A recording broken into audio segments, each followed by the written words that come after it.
Dans le cadre des activités du Conseil national des droits de l'homme, qui célèbre le 70e anniversaire de la Déclaration universelle des droits de l'homme, par un certain nombre de débats et d'échanges et de tables rondes. Et c'est dans ce cadre-là qu'on accueille aujourd'hui Michel Forst, qui est rapporteur spécial des Nations Unies sur les défenseurs des droits de l'homme, dans le cadre de cette rubrique qui est intitulée Ma déclaration, où on a invité, associé une dizaine de personnalités marocaines et internationales du monde de la culture, de l'art et des médias. Et on les a invités à interagir avec soit un des articles de la Déclaration des droits de l'homme, soit de nous donner leur approche, une approche très très personnelle à partir de leurs expériences, de leurs pratiques et de leurs préoccupations actuelles, puisque cette déclaration, comme vous le savez, est un texte fondateur qui a été adopté par les Nations Unies en 1948. Mais bien évidemment, les questions de droits de l'homme ont évolué depuis et notre souhait, c'est aussi d'avoir une approche très dynamique et très actuelle de ces questions-là, à la fois au niveau national, mais régional et international. Donc, quelques petits mots sur Michel Forst. Michel Forst, au-delà de cette responsabilité de rapporteur spécial des Nations Unies sur les défenseurs des droits de l'homme, a une très très grande expérience dans le domaine des droits de l'homme, dans un certain nombre d'ONG. Il fut directeur général d'Amnesty International pendant une dizaine d'années, mais aussi a eu des responsabilités au sein de l'UNESCO. Il a aussi été secrétaire général de la Commission consultative des droits de l'homme en France. Il a été expert indépendant aussi sur le dossier, sur la situation de Haïti. Et au-delà de cette expérience sur la question des droits de l'homme, c'est aussi un homme de terrain qui a occupé un certain nombre de responsabilités dans des structures, dans des organisations socio-éducatives, dans le domaine du handicap, de la lutte contre l'exclusion et la grande pauvreté. Donc nous le remercions infiniment d'avoir accepté de s'associer à cette célébration. Michel Forst va nous entretenir d'une réflexion à la personnelle et à partir de son parcours très très riche sur la Déclaration des droits de l'homme, mais plus particulièrement des considérants de cette déclaration qui sont le préambule, qui forment le préambule de la DUDH.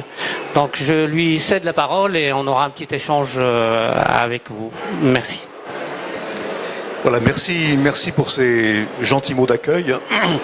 Il faut également préciser que, outre ces qualités que vous avez bien voulu me prêter, je suis également un ami du Maroc et un ami du CNDH depuis très longtemps, que j'accompagne également dans son développement, et je me suis réjoui d'apprendre le vote de la loi qui vient confirmer quelques-unes des missions du CNDH. Alors, puisque nous sommes dans une réflexion sur la Déclaration universelle des droits de l'homme, je me suis interrogé sur l'article que je devais choisir pour répondre à la commande qui est de commenter un article ou l'ensemble de la déclaration. Et je suis souvent interrogé sur la Déclaration universelle des droits de l'homme. On me demande, au fond, quel est l'article que vous préférez ? Est-ce que l'article sur la liberté d'expression, sur la liberté de mouvement et quand j'essaie de réfléchir, au fond, j'ai du mal à choisir l'un d'entre eux, puisqu'au fond, et on l'a compris, j'imagine, dans ces 10 intervenants qui sont passés avant moi sur le stand, tous les droits sont interdépendants, indivisibles, et toucher à l'un sans prendre l'autre, bien évidemment, ça nous met dans une position inconfortable. Et j'ai choisi plutôt, non pas de me concentrer sur un article, mais de vous parler plutôt non pas du préambule, mais au fond de l'aspiration qu'avaient nos ancêtres, nos pères, mon grand-père, lorsque, à la fin de la Seconde Guerre mondiale, les États se sont réunis pour essayer d'élaborer ce qu'allait devenir donc cette déclaration, un texte fondateur qui au fond nous renvoyait à la guerre mondiale, la Deuxième Guerre mondiale, où on avait connu l'horreur, les massacres, les génocides, la terreur, la misère. Et dans le préambule de la déclaration, on rappelle ces considérants pour dire en fait que, au fond, ce que les diplomates voulaient, ce que les États voulaient, c'était créer un monde différent. Un monde différent, et comme le rappelle la Déclaration universelle, un monde libéré de la terreur et de la misère. Un monde dans lequel les hommes et les femmes, libérés de croire et de s'exprimer, pourraient vivre des jours meilleurs. Et c'est au fond cette aspiration fondamentale de la Déclaration universelle qui en fait guide mon travail maintenant depuis si longtemps. J'espère faire partie de ceux qui contribuent à construire un monde qui est libéré de la terreur et de la misère. Mais cette aspiration de nos pères fondateurs, René Cassin et les autres qui ont élaboré cette déclaration, qu'en est-il aujourd'hui? Sommes-nous libérés de la terreur et de la misère? Il suffit d'allumer son poste de télévision, d'ouvrir le journal, d'écouter la radio pour se dire au fond, tel n'est pas le cas. On regarde l'actualité et on voit que la terreur règne encore. Combien d'images violentes de guerre, de massacres, de terreur, d'actes de terrorisme, de barbarie, de génocide, voyons-nous encore tous les jours sur nos écrans de télévision, et combien d'actes de terreur pouvons-nous lire dans la presse lorsque nous ouvrons les journaux chaque jour. Et puis la misère, malheureusement, elle est toujours là. Des progrès ont été faits dans le monde, mais c'est des progrès très quantitatifs. On passe de population qui vivait avec moins d'$1 par jour à une population qui vit maintenant avec $1,25 par jour. On espère atteindre $2 bientôt. Mais est-ce que c'est ça vraiment être libéré de la misère? Dans mon propre pays, la France, je suis frappé quand je prends le métro de voir le nombre de personnes qui dorment dans les bouches de métro, qui seraient de la chaleur, qui cherchent de l'argent, qui mendient pour obtenir un logement, de la nourriture. Et je me dis que nous sommes bien loin des aspirations de nos pères fondateurs, bien loin de ce monde de la terreur et de la misère qu'on avait connu pendant la guerre. Et la question qu'on se pose, c'est de savoir si, en essayant de construire un monde nouveau, on a réellement pris en compte les aspirations de ceux qui avaient décidé d'écrire cette Déclaration universelle des droits de l'homme. Vous l'avez rappelé gentiment, j'ai un mandat qui m'a été confié par le Conseil des droits de l'homme des Nations Unies qui porte sur la situation des défenseurs des droits de l'homme. Et lorsque je pense à ce monde libéré de la terreur et de la misère, je pense bien évidemment à ceux qui d'abord font vivre cette déclaration. Les citoyens qui se battent jour après jour pour faire de cette déclaration une réalité. Et bien ces femmes, ces hommes qui travaillent au quotidien, soit dans une organisation non gouvernementale, soit dans une institution nationale des droits de l'homme, soit en tant qu'individus, ce sont les défenseurs des droits de l'homme.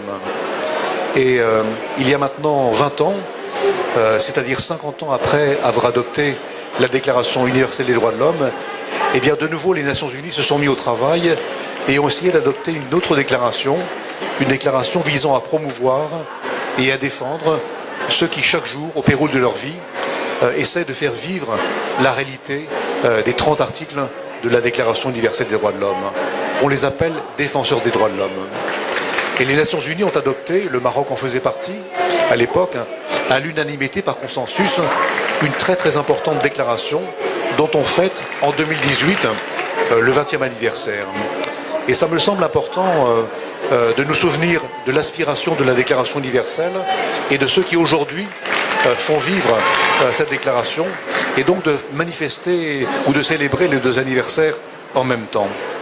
Ces défenseurs des droits de l'homme, je les vois tous les jours au travail. Je reviens d'une mission en Amérique latine où j'étais au Mexique, puis ensuite au Salvador, au Guatemala, puis au Nicaragua.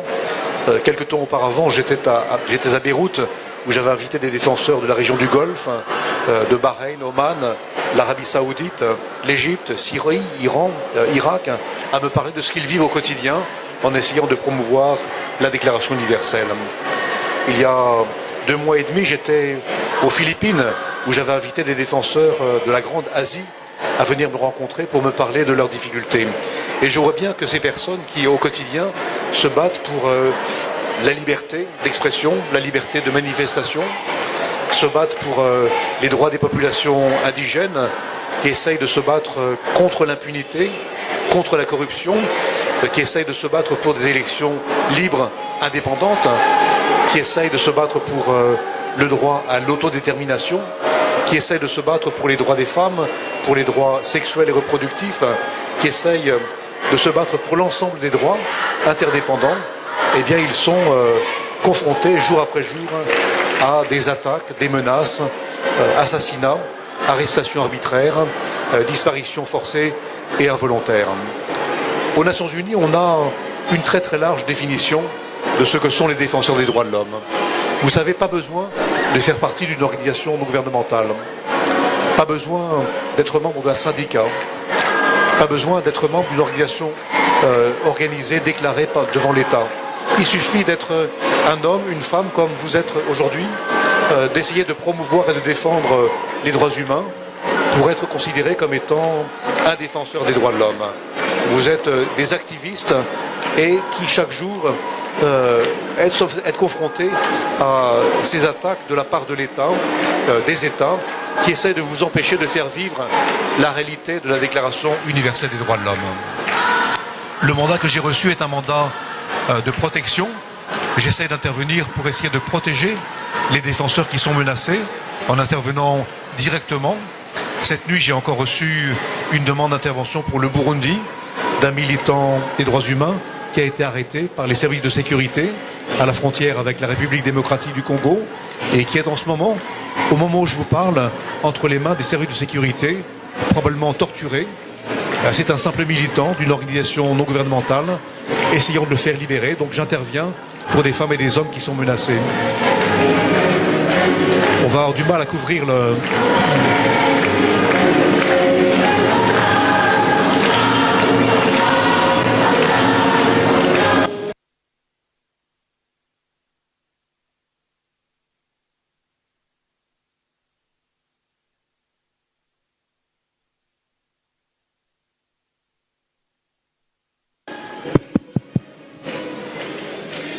On est très désolé, hein, c'est vrai que ça prend un peu, des fois, l'aspect d'une foire.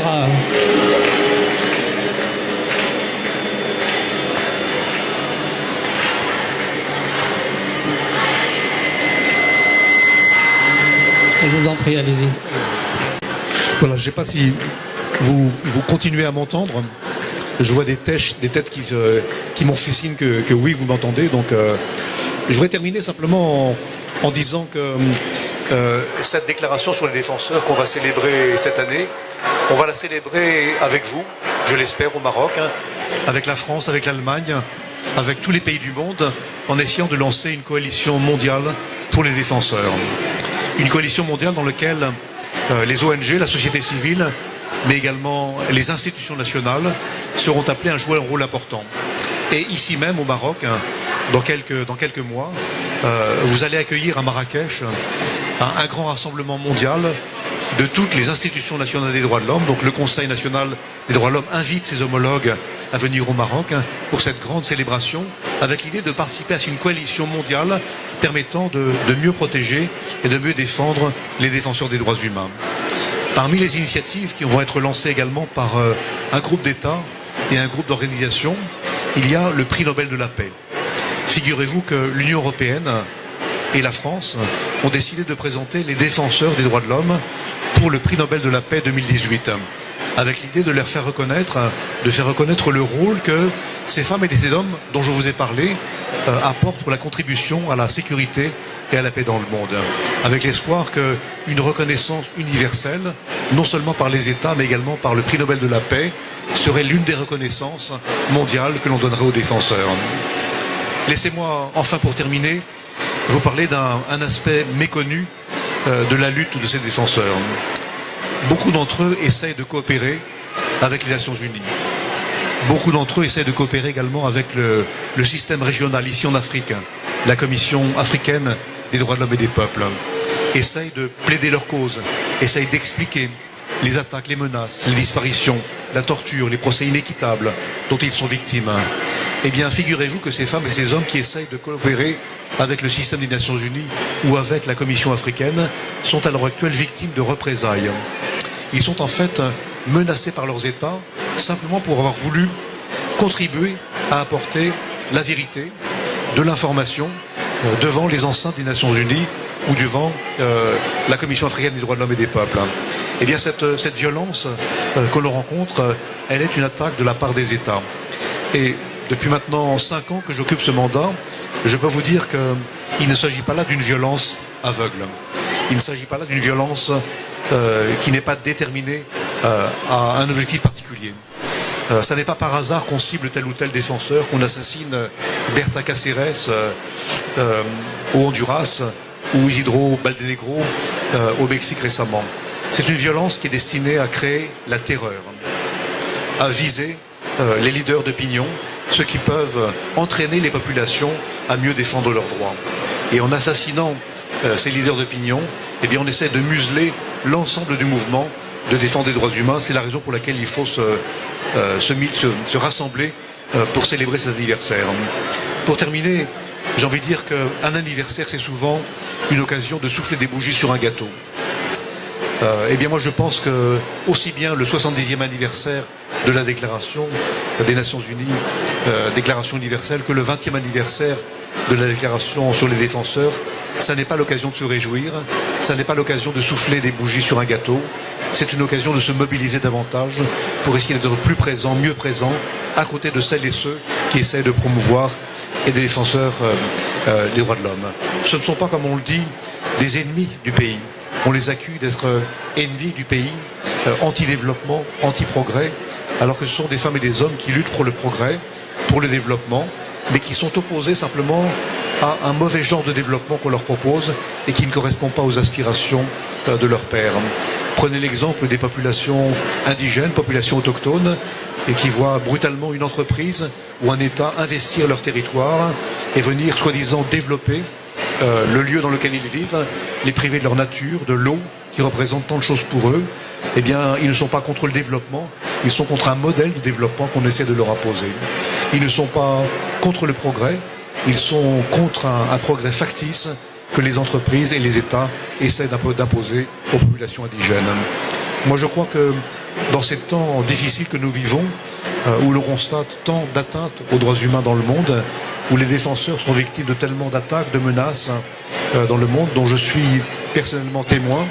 Et croyez-moi, je suis horrifié de recevoir tous les jours des dizaines de messages, de mails, de lettres, de coups de téléphone, de SMS, qui me parlent de l'horreur que subissent les défenseurs au quotidien. Je crois qu'un monde globalisé a besoin d'une réponse globalisée, et on a besoin que nos esprits, nos organisations, nos institutions s'unissent pour être plus efficaces, mieux présents, pour assurer la protection et la défense des droits de l'homme. Ensemble, nous pouvons faire la différence. Je vous remercie. Merci infiniment, Michel Forst, de cet éclairage autour de la question des défenseurs des droits de l'homme, et qui est souvent un aspect un peu méconnu des enjeux autour de la promotion et de la protection des droits de l'homme. Et on voit bien le rôle à la fois des instances internationales, mais aussi le travail qui est fait au niveau des un certain nombre d'endroits dans le monde pour protéger ces défenseurs, ces lanceurs d'alerte autour de la question des droits de l'homme. Donc, s'il y a des questions ou des interventions, ils seront les bienvenus.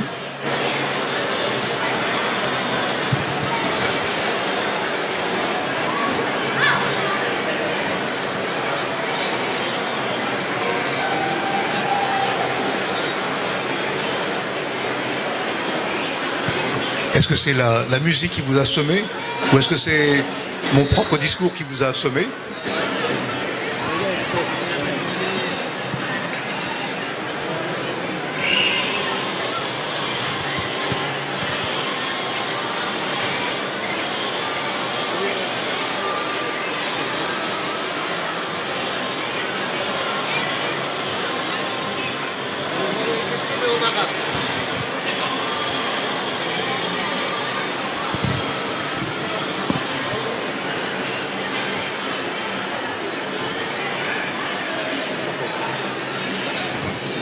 شكرا على نوعية المداخلة وإلقاء الضوء على موضوع حماية المدافعين عن حقوق الإنسان. سؤالي هو إشكالية استعمال السلطات العمومية للقانون الخاص، القانون الجنائي مثلا، للإيقاع بالمدافعين عن حقوق الإنسان والتضييق عليهم مثلا فيما يتعلق بممارستهم للحقوق الفردية، وذلك للانتقام من نشاطهم في مجال الدفاع عن حقوق الإنسان.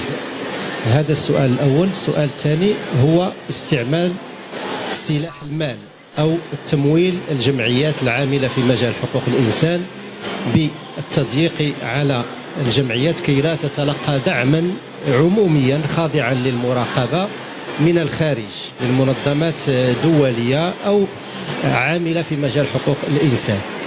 السؤال الثالث هو التضييق على الجمعيات من الناحية القانونية. في القانون المغربي أي جمعية طبعا للتأسيس أو لتجديد أجهزتها التقريرية يتم التضييق عليها من حيث منح وصل الإيداع عند وضع الملف، سواء للتأسيس أو النوع من التضييق في عدم منح هذا الوصل لتجديد الجهاز أو المكتب مثلا أو المجلس الإداري، سواء على المستوى المركزي أو على مستوى الفروع.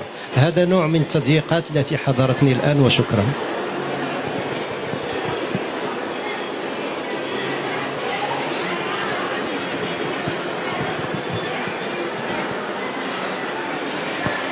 Peut-être je vais prendre les questions les unes après les autres, ce sera plus simple que de répondre globalement, parce qu'en fait chacun attend une réponse, et une réponse trop globale serait imprécise et ne permettrait pas de répondre aux préoccupations qui ont été exprimées par les uns et les autres. Vous savez, je l'ai dit, en fait, la Déclaration des Nations Unies a une définition très large de ce que sont les défenseurs. Et à l'heure actuelle, beaucoup d'États essaient de réduire cette définition à quelque chose de beaucoup plus restreint, avec bien évidemment la volonté de mieux contrôler les défenseurs des droits de l'homme. Dans plusieurs pays du monde entier, en Amérique latine, en Europe également, donc notamment en Hongrie, en Pologne, en République tchèque, on le voit également dans les pays du Golfe, on voit les États passer des lois essayant de mieux contrôler ou de plus contrôler le travail des ONG. On rend plus difficile la réception du récépissé, l'inscription.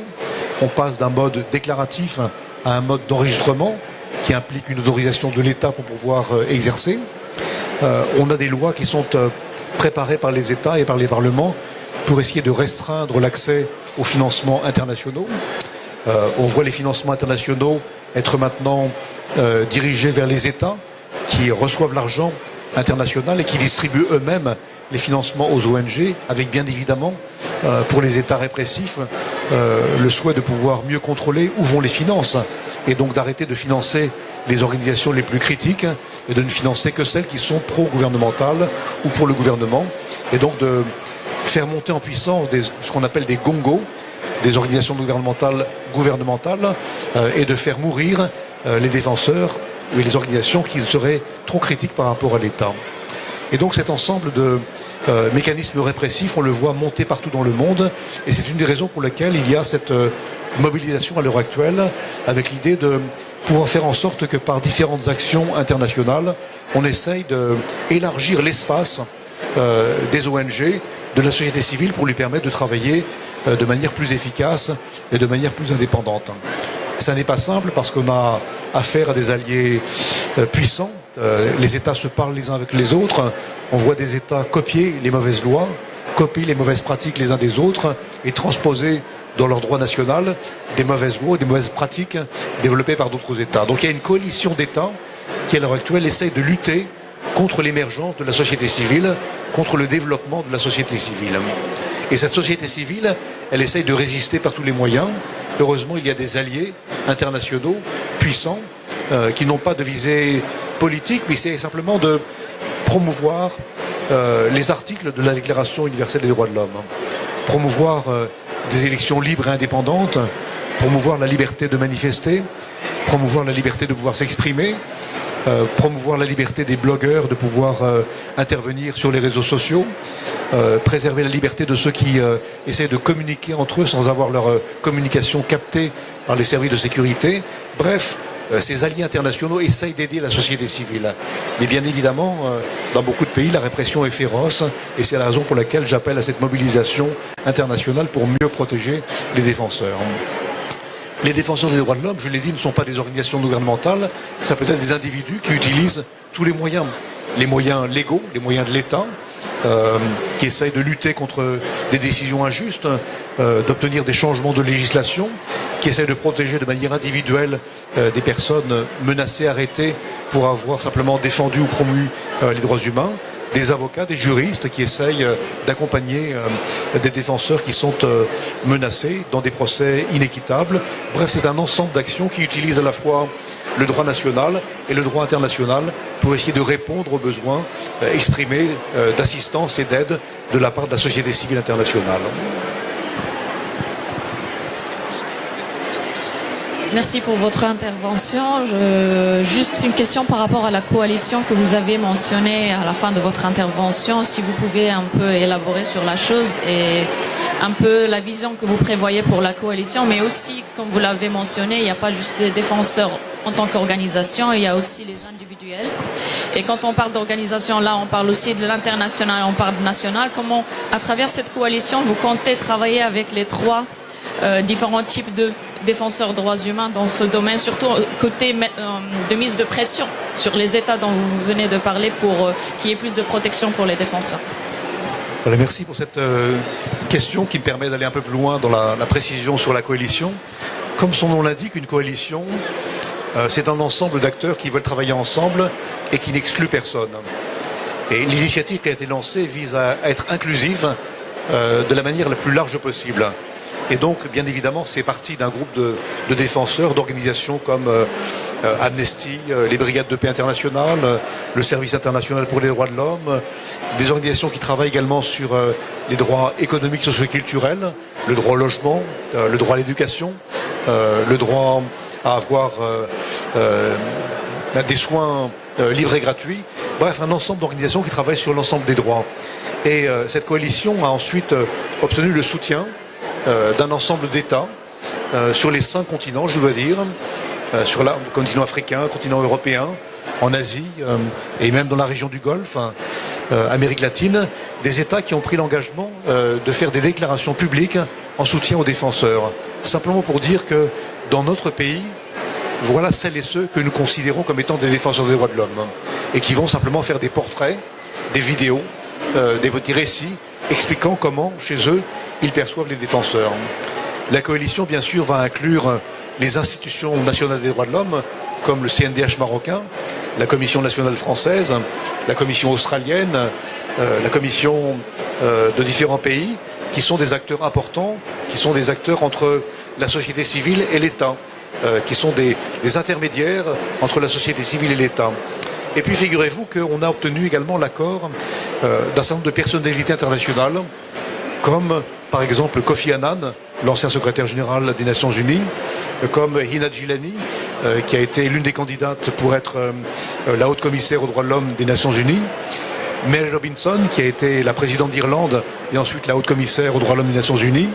Et puis à côté de ces personnalités, des personnalités du monde médiatique, parce que c'est important aussi de montrer que le soutien n'est pas uniquement du côté du monde politique. Et donc à l'heure actuelle, un certain nombre de personnalités médiatiques du monde du cinéma, du monde de la chanson internationale, vont nous rejoindre ou nous rejoignent pour cette coalition mondiale. Et puis, ça me paraissait important de ne pas rester entre nous uniquement, avec un quant à soi, uniquement entre ceux qui travaillent sur les droits humains. Et parce que beaucoup de défenseurs sont à l'heure actuelle victimes, menacés par les entreprises internationales, on a voulu également tester les entreprises internationales pour savoir quelle est leur volonté d'agréger leur volonté à la nôtre. Et on a l'accord à l'heure actuelle d'un grand nombre d'entreprises internationales qui travaillent avec les Nations Unies dans un groupe de travail sur entreprises et droits de l'homme, comment les entreprises peuvent mieux travailler sur les questions des droits humains. Eh bien, ces grandes entreprises rejoignent à l'heure actuelle la coalition. Et dans quelques semaines, il va y avoir un appel mondial qui va être lancé, simplement à signer ce soutien aux défenseurs. La coalition mondiale n'est pas une organisation non gouvernementale destinée à intervenir sur des cas individuels, mais l'objectif de cette coalition mondiale est de changer l'image des défenseurs, qui sont présentés dans beaucoup de pays comme étant des ennemis de l'État, anti-progrès, anti-développement, alliés qui porteurs de valeurs occidentales, etc. Bref, le discours que vous entendez un peu partout dans le monde sur les ONG. Et cette coalition, ces signatures internationales vont avoir pour objectif de changer l'image des défenseurs et les présenter sous un regard plus positif. Et bien évidemment, je parle à tous les pays, je parle également au Maroc. J'ai parlé au Maroc et j'espère que le Maroc, je sais que le CNDH va le faire, va rejoindre la coalition avec l'idée que le Maroc pourra faire des portraits de défenseurs marocains pour montrer au fond au public que les défenseurs sont pas seulement les ONG traditionnelles du Maroc, mais toutes ces femmes et ces hommes qui se lèvent un jour pour essayer de défendre les droits fondamentaux. Et cet ensemble de portraits mondiaux, au Maroc, en France, en Allemagne, en Italie, au Honduras, au Guatemala, au Kenya, partout dans le monde, eh bien ce ensemble de portraits, cette mosaïque de défenseurs montrera le kaléidoscope que présentent tous ces défenseurs dans le monde, avec l'idée qu'à la fin de l'année, au moment où le prix Nobel de la paix sera décerné, eh bien on aboutira à un moment ultime dans lequel on aura une meilleure connaissance et une meilleure reconnaissance du travail fait par les défenseurs dans le monde. Il y aura ensuite, pour la coalition mondiale, le 9 décembre 2018 à New York, un grand rassemblement organisé par les Nations Unies, dans lequel des chefs d'État et de gouvernement, peut-être l'un des dirigeants marocains sera-t-il également présent à cette occasion-là, viendront publiquement devant l'ensemble des États présents aux Nations Unies, dire à quel point il est important de protéger, dire à quel point il est important de promouvoir l'image des défenseurs dans le monde. C'est ça l'objectif de la coalition et j'espère que ceux qui sont ici présents seront des signataires de l'appel qui sera lancé publiquement. Où trouver l'appel ? Eh bien, vous taperez en fait sur le site Défenseurs et vous verrez apparaître immédiatement un appel à rejoindre le site sur lequel vous pourrez apposer votre signature. Et les millions de signatures qu'on espère seront un ensemble de témoignages concrets d'hommes et de femmes, d'enfants parfois courageux, qui se battent pour essayer de protéger non seulement les droits fondamentaux, mais celles et ceux qui protègent les droits fondamentaux partout dans le monde.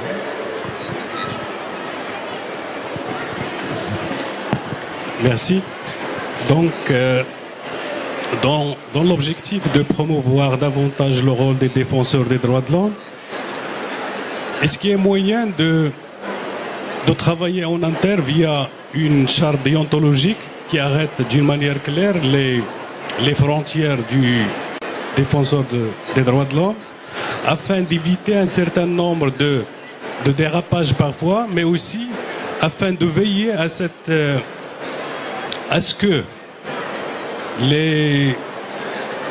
l'influence de l'idéologie ne prime pas sur les valeurs des droits de l'homme. Ce qui nous rassemble est plus fort que ce qui nous divise. Et ce qui nous rassemble, c'est d'abord les droits humains. Les 30 articles de la déclaration sont considérés comme étant des défenseurs, non pas des idéologues qui sont là pour promouvoir une action politique, parfois une action violente, une action contre les droits, mais ceux qui en fait sont une action positive en défendant, en promouvant les droits. Et donc il n'y aura pas de charte de déontologie, mais simplement un respect des engagements qui sont pris de respecter ce qu'est l'article 1 de la Déclaration des Nations Unies sur les défenseurs, qui prévoit que tout homme, toute femme, organisation qui assure la promotion et la protection des droits humains sans violence, la clause de violence est importante, seront considérés comme des droits humains. Beaucoup d'entre eux, peut-être, auront des visées politiques, mais souvent c'est difficile de faire la distinction entre l'action politique et l'action de la protection des défenseurs des droits humains. Regardez à côté de nous, en Tunisie, au moment où le régime de M. Ben Ali était le plus violent, où il n'y avait pas d'opposition politique, c'est bien souvent les organisations de défense des droits de l'homme qui étaient les seuls porteurs d'une action à la fois politique et à la fois de revendication des libertés fondamentales, d'aspiration à la liberté d'expression, liberté de manifestation, contre l'emprisonnement arbitraire, contre les procès inéquitables, contre la torture. Et ce qu'on a connu là en Tunisie, on le connaît dans d'autres pays. Il est souvent très difficile de distinguer la lutte politique et l'action de défense des droits humains. Mais je crois que si on garde comme critère que les défenseurs sont ceux et celles qui assurent la promotion des 30 articles de la déclaration, on aura vite compris en fait comment écarter celles et ceux qui ne méritent pas de faire partie de la coalition.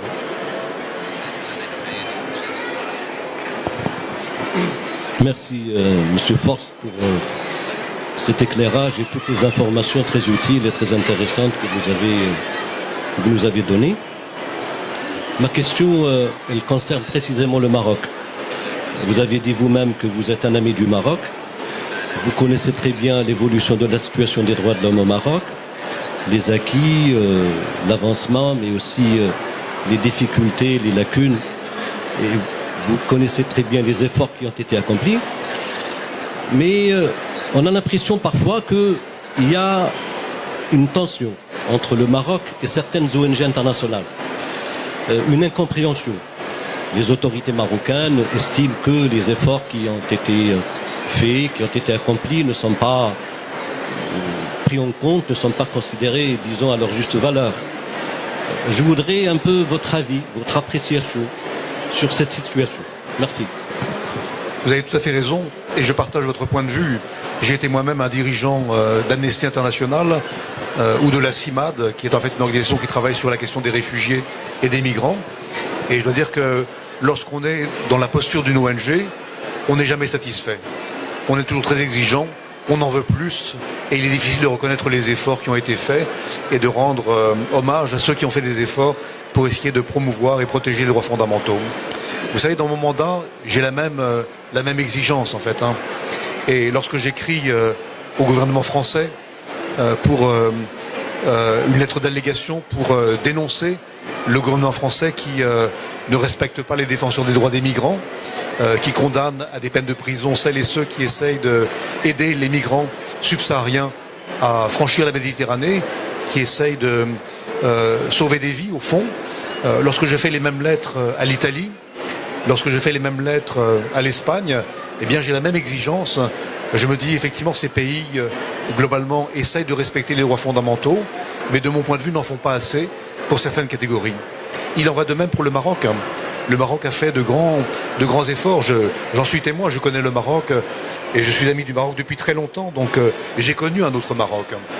Et je me souviens lorsque j'étais directeur d'Amnesty International, nous avions lancé de grandes campagnes sur les droits de l'homme au Maroc, sur ce que vous connaissez, donc les années de plomb. Et si je compare cette époque où j'étais à Amnesty et l'époque de maintenant, ce Maroc de maintenant n'est plus le Maroc d'autrefois. Mais néanmoins, le Maroc, comme tous les pays, a des progrès à faire. Et donc, il est normal que le Maroc se voit adresser des critiques de la part de la communauté internationale. Alors, on est toujours persuadé qu'on est mal compris, qu'on a mal perçu les efforts faits. Mais quand on se place dans la posture de ceux qui sont très exigeants, eh bien, on se dit que pousser le Maroc, pousser la France, pousser l'Italie, l'Allemagne et d'autres à faire mieux, c'est une exigence qui paraît normale. On ne peut pas être efficace si on n'a pas le même regard sur tous les pays. Comment est-ce que je pourrais interpeller le Venezuela sur la situation actuelle si je ne suis pas attentif à la manière dont la France traite les migrants? Comment est-ce que je pourrais interpeller le Burundi sur les massacres, emprisonnements arbitraires auxquels sont confrontés les défenseurs à l'heure actuelle, si je n'ai pas la même exigence par tous les pays, avec tous les pays, y compris le Maroc. Et lorsque j'envoie des lettres au Maroc, comme à la France ou à l'Italie, eh bien c'est avec la même visée de me dire le Maroc, comme la France, l'Italie, peuvent encore faire mieux. Espérons que mes lettres permettront au Maroc de faire encore mieux.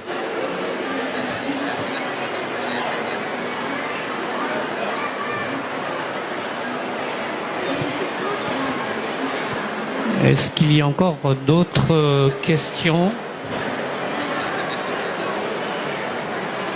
Eh bien écoutez, je vous remercie infiniment de votre présence. Je remercie Michel Forst de l'ensemble de ses éclairages.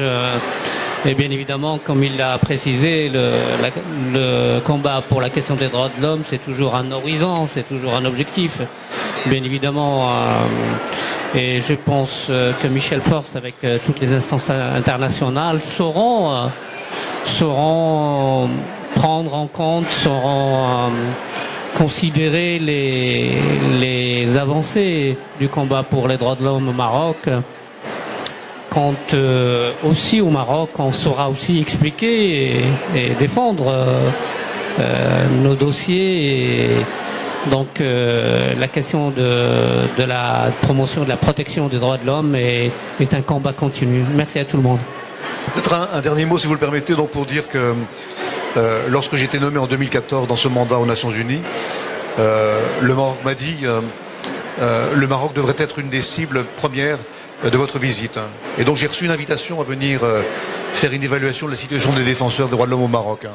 Pour l'instant, la date n'a pas été confirmée. Je suis en discussion avec le ministère des Affaires étrangères, mais j'espère pouvoir me rendre ici au Maroc bientôt et faire une vraie évaluation en me rendant dans tous les lieux dans lesquels les défenseurs sont présents, y compris les endroits les plus reculés, interroger les personnes, faire ensuite un rapport indépendant que je viendrai présenter d'abord au gouvernement du Maroc et ensuite aux Nations Unies, et qui sera au fond le panorama, la manière dont le Maroc a progressé et les attentes que j'ai de progrès du Maroc dans le domaine de la défense, la promotion des défenseurs des droits de l'homme. Merci en tout cas pour votre attention.